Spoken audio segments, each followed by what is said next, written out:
మనం ఇచ్చిన ఇమేజ్ ఇది. దీన్ని మనం 3Dలోకి మనం ఇక్కడ మార్చాలి, క్రియేట్ చేయాలనుకున్నాం.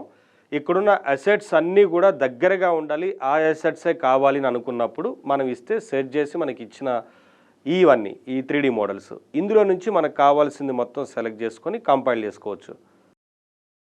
సో చూసాం కదా, ఇప్పటివరకు మనం చూసింది ఇండోర్ ఇమేజ్ ఇచ్చి 3D మోడల్ని క్రియేట్ చేసాము. ఇప్పుడు ఒకసారి అవుట్డోర్ ఇద్దాం, అవుట్డోర్ ఎలా వస్తుందో చూద్దాం. మళ్ళీ సేమ్ ఇక్కడ అప్లోడ్ చేసుకోవాలి మనం ఫోటో ఇమేజ్ని.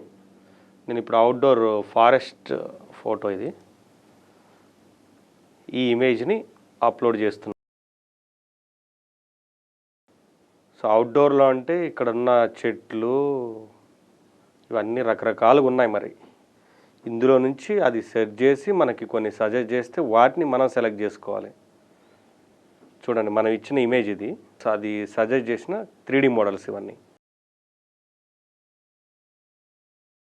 అవుట్డోర్ అంటేనే మనం ఇచ్చిన వాటిలో చెట్లు ఎక్కువగా, ఈ గడ్డి, రాళ్ళు, నడవడానికి ఒక దారి, ఆ మధ్యలో నుంచి వెళ్ళడానికి, ఇలా మనం ఇచ్చాము అవుట్డోర్ కాబట్టి. ఆ ఇమేజ్ నుంచి మనకి సజెస్ట్ చేసిన ఈ మోడల్స్ ఇవన్నీ 3D మోడల్స్ అని మీకు ఒక డౌట్ రావచ్చు. ఫుల్ 3D ఎన్విరాన్మెంట్ని క్రియేట్ చేసే AI టూల్స్ కూడా వస్తున్నాయి కదా. ఇక్కడ మనం ఒక్కొక్కటి అసెట్ని తీసి వాటిని కంపైల్ చేసి ఇదంతా ఎందుకు క్రియేట్ చేయాలంటే మరి మనం రాజీ పడాల్సి వస్తుంది. మనం అనుకున్నట్లుగా రాకపోవచ్చు, కస్టమైజ్డ్గా రాకపోవచ్చు, ఆ విషయాల్లో మనం రాజీ పడాల్సి వస్తుంది.